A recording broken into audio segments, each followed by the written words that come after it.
여러분이 어린 시절에 한번 돌아오시면 좋겠습니다. 우리가 어린 시절에 어른들이 우리들에게 묻는 질문들이 있지요. 또 여러분이 어른이 되셔서 지금 우리 교회 자라나는 오늘 주보에도 있는 이 아름다운 꽃과 같은 이 어린 아이들에게 우리가 가장 자주 하는 질문이 어떤 것일까를 생각해 보시면 좋을 것 같습니다. 제가 제 어린 시절을 돌이켜보고 또 지금 제가 어린 아이들에게 또 저희 자녀들에게 묻는 질문들을 쭉 이렇게 나누어서 분류해 보니까 너는 커서 어떤 사람이 되고 싶니? 이런 질문을 한국 사회는 참 많이 하는 것 같습니다. 여러분 어릴 때 어떻게 대답하셨나요? 그 시대마다 부모가 원하는 상이 있기 때문에 아이들이 거기에 맞춰서 하죠. 뭐 어떤 분은 대통령이 되고 싶다고 어릴 때부터 책상 앞에 썼다는 분도 있고요. 그 시대가 원하는 어떤 직업이 될 수도 있겠고, 뭐 요즘 같으면 어떤 운동선수나 연예인과 같은 아이들에게 영향력을 끼치는 일정한 셀럽, 유명인이 되고 싶은 아이들도 있을 것입니다. 여러분은 어떻게 대답하셨나요? 여러분의 자녀들은 어떻게 대답했나요? 또 지금 우리 교회에서 자라나고 있는 아이들은 어떻게 대답하나요? 제가 제일 예뻐하는 대답은 아이들이 입술을 열어 고백하는 것입니다. 세계를 품은 탁월한 크리스천 리더가 되고 싶습니다. 저희 교회가 아이들에게 늘 훈련하는 신앙적인 가장 중요한 목표점입니다. 제게는 동생이 둘이 있는데요. 어린 시절에 자라날 때 저희 둘째가 지금은 그렇지 않지만 귀여울 때 얘기입니다. 학교에 들어가기 전에 막 말하기 시작하고 아마 한 4살쯤 됐을까요?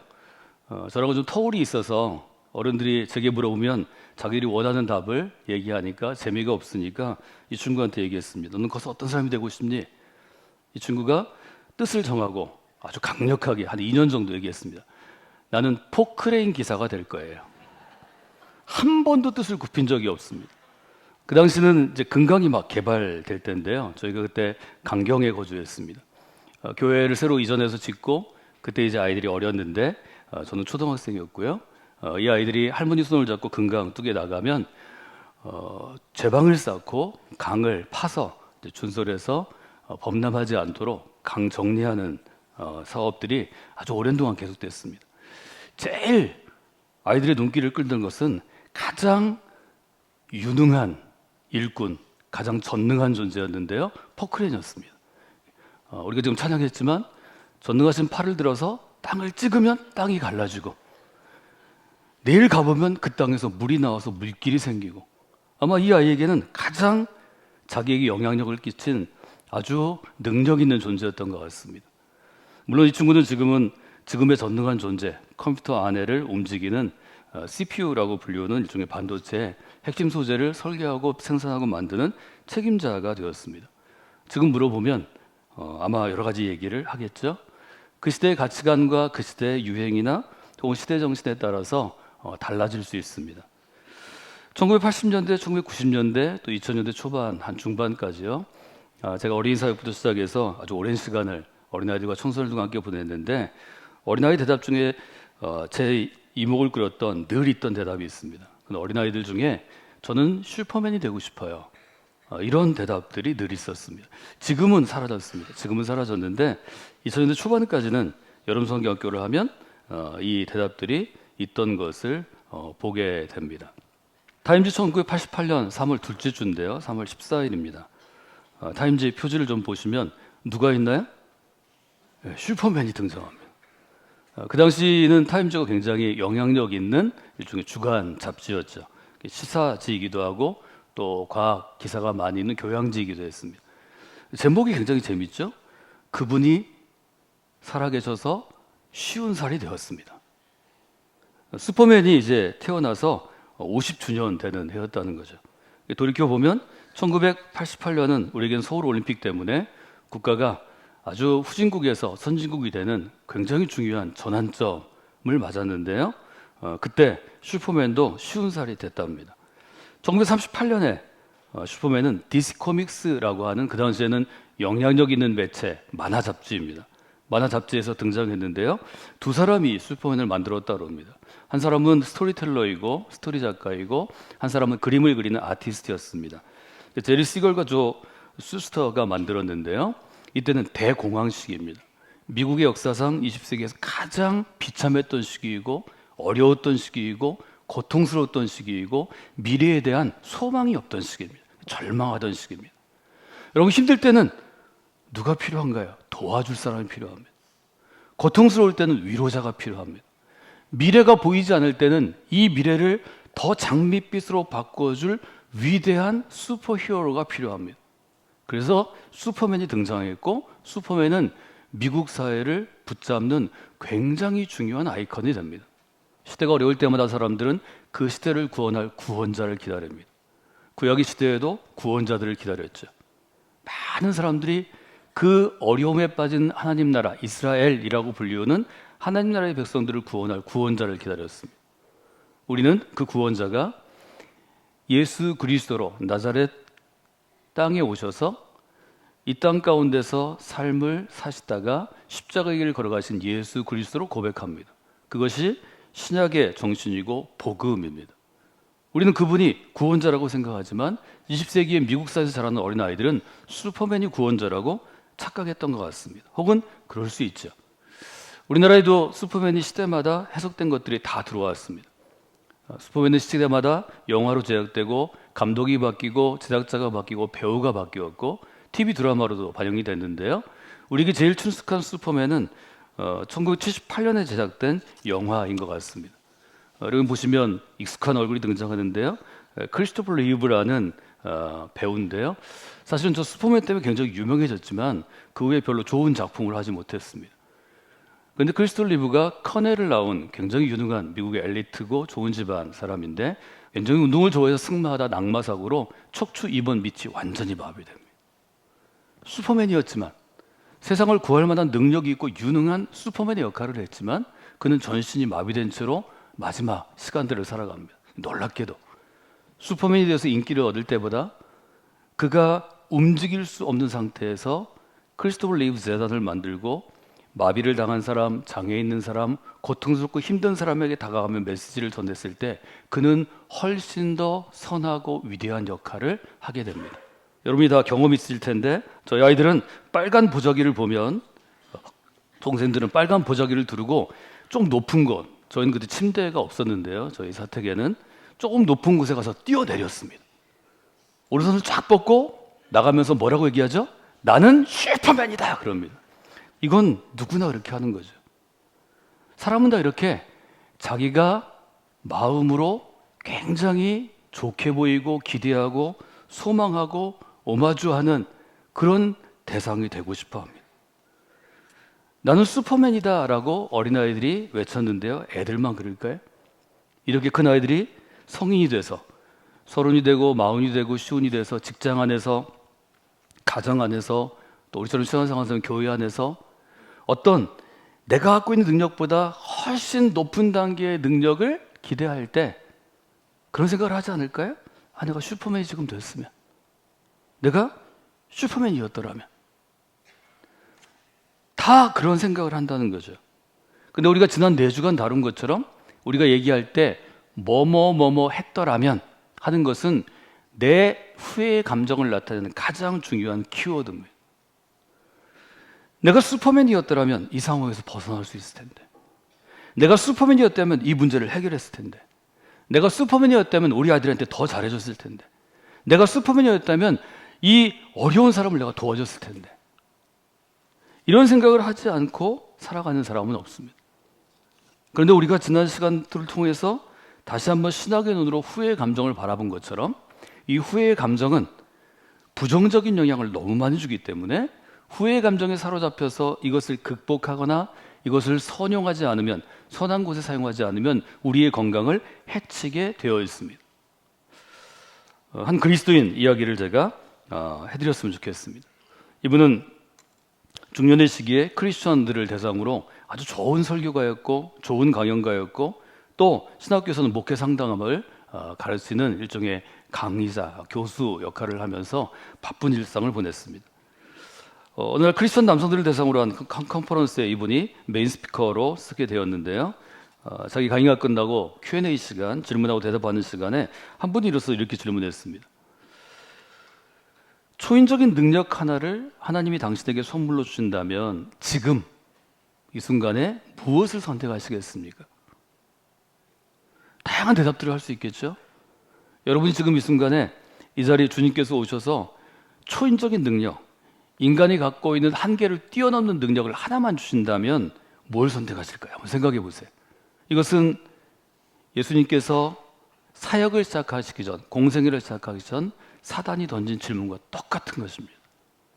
인간의 한계를 뛰어넘는, 돌이 떡이 되게 하거나 높은 탑에서 뛰어내리는데 멀쩡하거나, 아니면 말만 하면 모든 것이 형질까지 바뀌는 기적을 일으키는 능력을 달라고 이야기할 수 있죠. 그런데 이분은 이렇게 얘기했다고 합니다. 폴 트립이라는 분인데요, 내게는 다른 사람에게는 일주일이지만 열흘처럼 썼으면 좋겠어요. 여러 곳에 강의해야 되고, 성도들도 만나야 되고, 책도 써야 되고, 다음번에 컨퍼런스도 기획해야 되고, 너무 시간이 없으니까 다른 사람에는 일주일이지만 나한테는 열흘이나 한 달처럼 길게 썼으면 좋겠다고 얘기하는 거죠. 여러분, 이런 순간들이 있죠?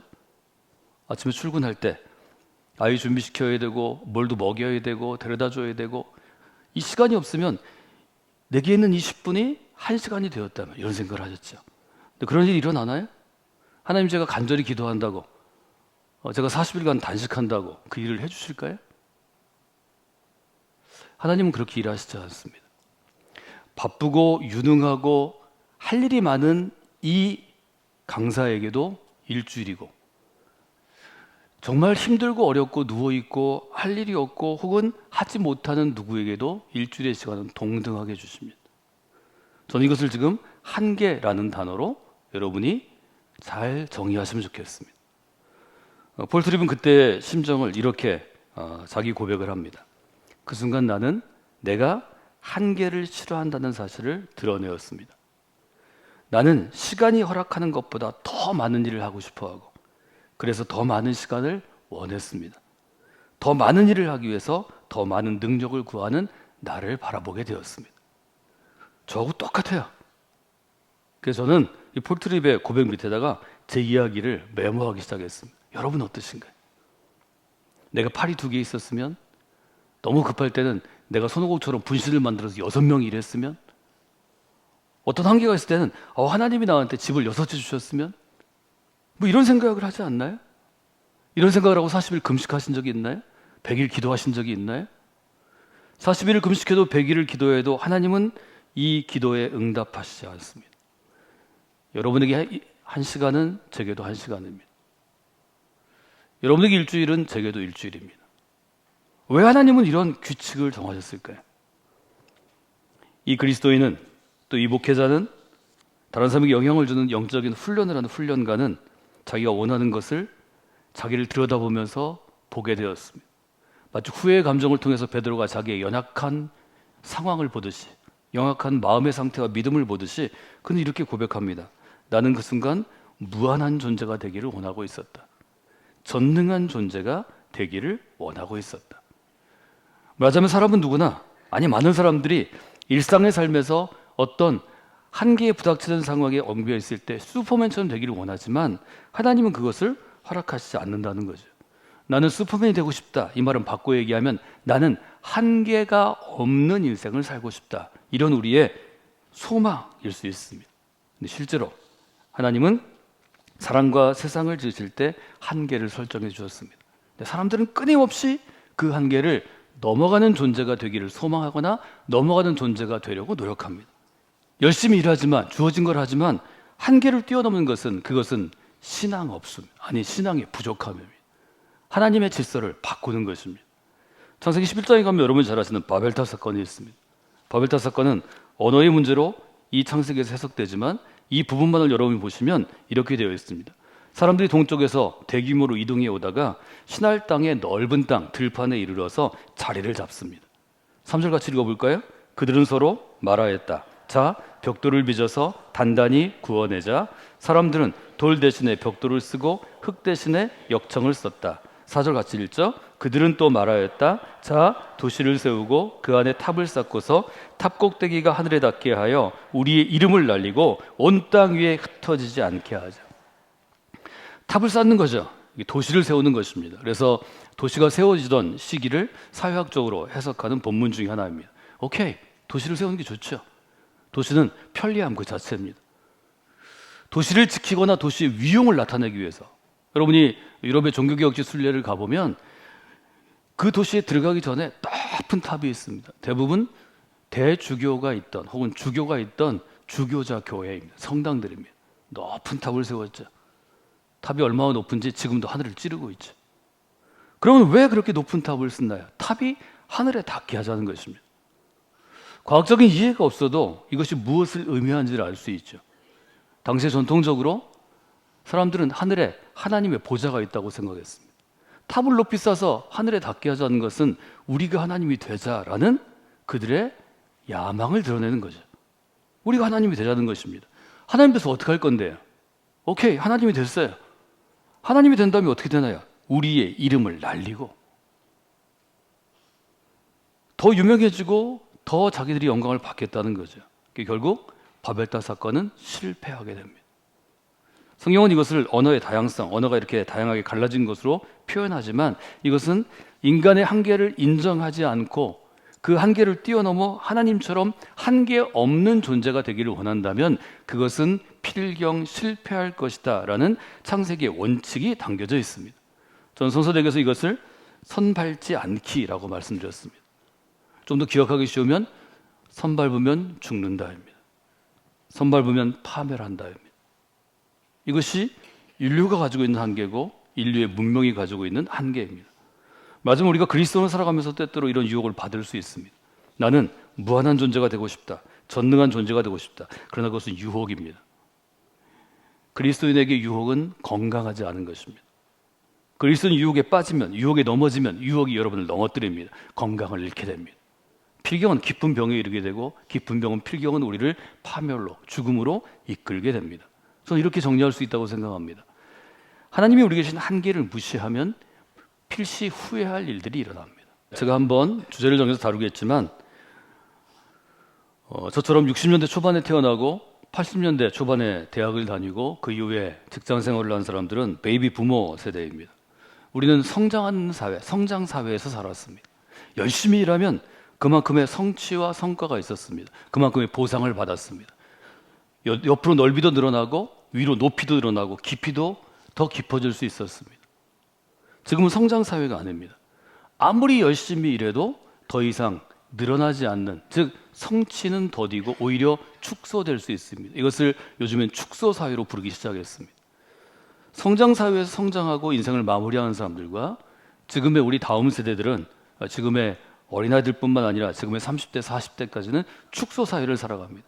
아무리 열심히 일해도 죽도록 일해도 한계를 뛰어넘어 일해도 우리 앞선 세대보다 더 좋은 결과를 가져올 수 없습니다. 성취가 없습니다. 보상이 없습니다. 무엇보다 더 나은 미래에 대한 꿈이 사라집니다. 기대가 없어지는 것입니다. 성장사회를 살아가는 사람, 성장사회를 살아가는 교회, 성장사회를 살아가는 그리스도인과 축소사회를 앞으로 살아가야 될 그리스도인은 삶의 자세, 믿음의 자세가 완전히 달라져야 합니다. 이것은 그 시대에 적합한 신앙을 갖는 것입니다. 본질은 그대로겠지만 그 격가지들은 우리가 다시 한번 정비할 때가 되어 있습니다. 축소사회 플러스 무엇으로 우리가 맞게 되냐면 우리가 급격하게 남들은 200년, 300년 돼서 선진국이 됐는데 우리는 불과 50년 이내에 선진국이 됐는데 인구 절벽이 더 빨리 왔습니다. 저희 예상은 사실은 두 세대였는데 2040년에서 50년 사이였는데 2032년에 인구 절벽이 오게 됩니다. 이미 와 있습니다. 사실 인구 절벽과 축소 사회가 합해지기 때문에 훨씬 더 여러분이 생각한 것보다 다른 상황을 맞게 될 것입니다. 축소 사회에서는 한계를 넘어서 나는 토요일도 일했어. 저도 토요일도 일했거든요. 저 토요일도 출근하는 세대였거든요. 하루 8시간이 아니라 새벽에 출근하면 끝나야 집에 들어갔어. 저도 그렇게 살았거든요. 그렇게 살아서 우리는 가정을 희생하고 자녀들과 멀어지고 부부관계도 멀어지고 교회 생활도 잘 못했습니다. 이제는 그렇게 살면 지금의 30대 혹은 40대까지는 20대는 더 하고요. 이렇게 얘기할 수 있습니다. 이 지쳤어요. 더 이상은 이런 식으로는 살 수 없어요. 여러분 이야기들이 우리 가정에서 계속 나오지 않나요? 여러분 일하다가 그런 생각을 들지 않나요? 이것이 이제 우리가 갖고 있는 한계라는 거죠. 오늘 저는 여러분에게 인간의 한계가 어떤 것인지 그 한계가 신앙생활의 건강함에 어떻게 영향을 끼치는지를 다루고 있습니다. 예수님 시대의 슈퍼맨이 저는 바울이라고 생각합니다. 바울은 우리가 갖고 있는 한계의 수치를 훨씬 뛰어넘는 훨씬 더 탁월한 사람이었습니다. 우리가 지금 나누는 이 지성, 바울의 지성에 비하면 뭐 정말 보잘것없는 거죠. 우리가 나누는 모든 신학적인 논의들이 바울이 쓴 서신과 그의 생각 안에 있습니다. 이거 엄청나죠. 한계가 다르죠. 우리가 볼 때는 바울은 거의 한계가 없죠. 바울은 예수 그리스도를 전하기 위해서 죽을 뻔도 여러 번 했고, 매도 엄청 맞았고, 배고픔에도 처했고, 우리가 넘을 수 없는 고통의 한계를 뛰어넘은 사람이에요. 그리스도를 위하여 그는 자기의 몸을 버렸다고 고백합니다. 그는 죽음에 대한 두려움도 우리 같은 한계, 짜잘한 한계가 있는 사람이 아닙니다. 그럼에도 불구하고 하나님께서는 바울도 한계 있는 인생임을 알게 하시고, 바울은 그것을 감사함으로 받아들입니다. 그 사건이 바로 우리가 지금 보고 있는 고린도 후서에 있는 사건입니다. 저는 바울의 이 사건을 보면서 먼저 여러분이 이 성경의 교훈을 기억하시기를 원합니다. 한번 같이 고백할까요? 하나님께서 지으신 모든 사람에게는 한계가 있습니다. 이 한계를 인정하지 않는 사람들이 많이 있습니다. 어떤 사람들이 얘기합니다. 나는 아주 유능한 사람이야. 나한테는 이 한계가 없어. 어떤 사람 그렇게 얘기하더라고요. 나한테는 재능이 한계가 없어. 난 너무 많은 재능이 있어. 나한테는 시간의 한계가 없어. 나는 영원히 살 것 같아. 나는 엄청난 에너지, 동력을 갖고 있어. 나는 에너지 한계가 없어. 여러분, 이것은 거짓입니다. 바울에게도 뛰어넘을 수 없는 한계를 주셨다면 여러분에게도 있습니다. 한계를 대하는 우리의 자세 첫 번째는 한계를 인정하는 것입니다.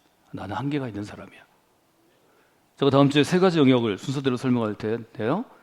우리에게는 가장 큰 한계가 은사의 한계가 있습니다. 은사는 선물이란 뜻이지만 무엇을 잘 할 수 있는 겁니다. 말하는 것도 한계가 있습니다. 글도 한계가 있습니다. 이해하는 것도 한계가 있습니다. 손으로 하는 건 더 많죠. 찬양팀 아까 찬양했지만 찬양 너무 열심히 하잖아요. 이분들 율동 잘 못합니다. 그래서 안 하는 거예요. 율동 잘하는데 너무 예쁘잖아요. 노래를 잘 못해요. 그래서 안 하는 거예요. 여러분, 그 한계가 다 있는 겁니다. 시간의 한계는 말씀드렸습니다. 바울에게는 어떤 한계가 있었나요? 바울에게는 육체의 한계가 있었다고 고린도후서는 아주 분명하게 우리에게 얘기합니다. 하나님이 내게 육체의 가시를 주셨다고 고백합니다.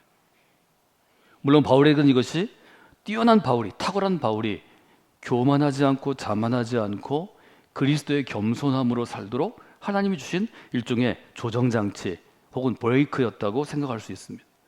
우리가 생각하는 한계라는 관점이 육체의 한계가, 즉 병이 있었습니다. 병이 어떤 것인지는 제가 자세하게 설명해 드렸지만 이 병을 갖고 목회하는 것은 엄청난 한계입니다. 이 문제를 가지고 바울에게 컴플레인하는 사람들이 너무 많았습니다. 성도들이 바울에게 얘기했습니다. 다른 사람의 질병을 고치는 위대한 치유사역자인 당신께서 왜 자기 병은 못 고쳐요? 문제가 있는 거 아니에요? 제가 만약에 한 세대 전에 목회했더라면 저는 아마 목회하기 어려웠을 겁니다. 여러분이 저를 신뢰하지 않았을 것입니다. 저는 어린 시절부터 병에 들어서 오랫동안 병 때문에 고생하고 힘들면 쓰러지는 사람입니다. 저한테 그렇게 물어봤어요. 아니, 목사님이 감기 들려도 돼요? 어쩌라고, 감기 안 들려? 아니, 목사님이 교통사고 당해서 입원하면 돼요? 어떻게 해요? 뒤에서 고속버스가 박았는데. 여러분, 지성은 내게 있는 것을 하나님께서 정하신 어떤 기준이나 원칙으로 자꾸 바라보는 겁니다. 한국의 기독교가 미신적이라는 평가를 자꾸 받는 것은 여러분들이 정해놓은 어떤 여러분 자신의 한계 혹은 시대가 주는 한계를 가지고 그릇 생각하기 때문입니다. 이런 공격들이 바울에게 평생 있었습니다.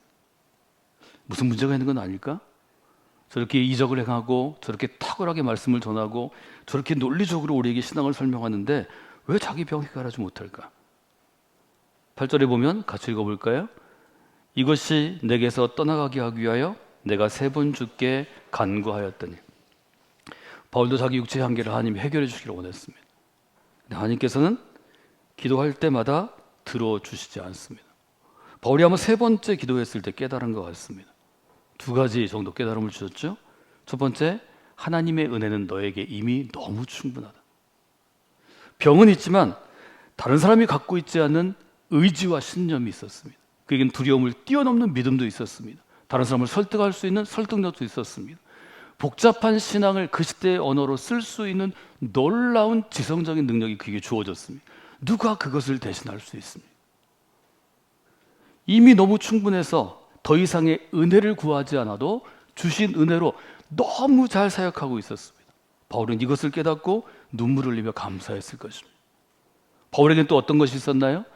육체의 가시라는 한계를 통하여 그리스도의 강함을 드러내게 되었다고 고백합니다. 저는 이 점이 아주 중요하다고 생각합니다. 내가 지닌 어떤 한계 때문에, 그것이 내 어떤 능력의 한계, 재능의 한계, 혹은 내 상황의 한계, 어떤 외모의 한계, 아니면 내 성품의 한계 때문에 우리는 하나님을 더 의지하게 되고 십자가의 그리스도를 더 붙잡고 매 순간 매일 그분을 더 의지하게 되었다는 거죠. 이게 바울에게는 더 큰 은혜라고 그는 고백합니다.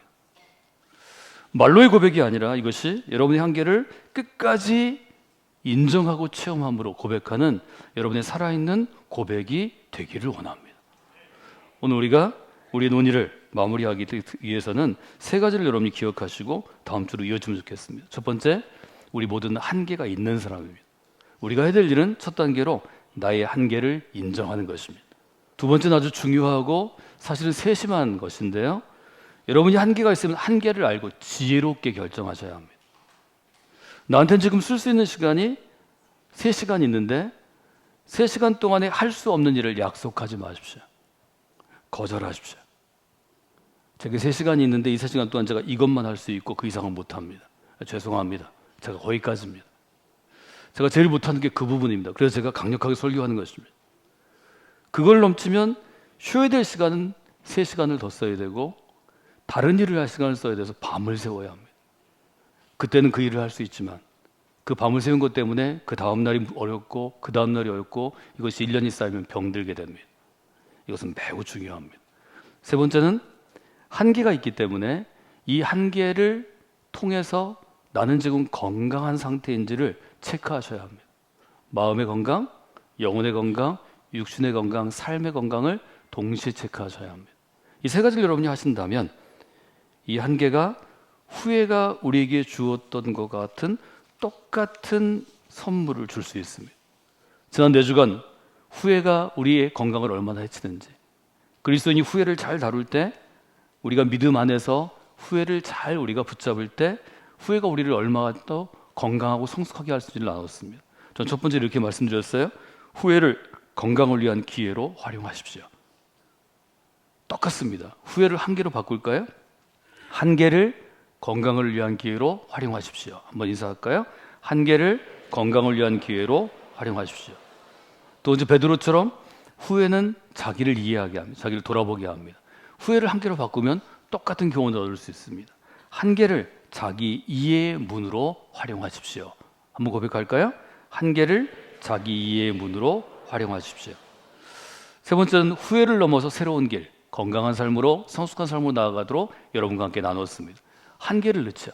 한계를 넘어서 새로운 길로 나아가십시오. 한계를 넘어서 성숙의 길로 나아가십시오. 그리하면 하나님께서 우리에게 주신 이 한계가 우리의 재능의 한계, 우리의 삶의 상황의 한계, 시간의 한계, 우리가 갖고 있는 총량, 전체적인 에너지의 한계, 또는 신앙의 한계, 이 한계들이 여러분을 더욱더 건강함으로 나아가게 되는 하나님의 통로요, 하나님의 도구, 하나님의 손에 붙잡힌 도구가 될 것입니다. 여러분이 그런 삶으로 나아가시는 분들이 되시기를 주님의 이름으로 부탁을 드립니다.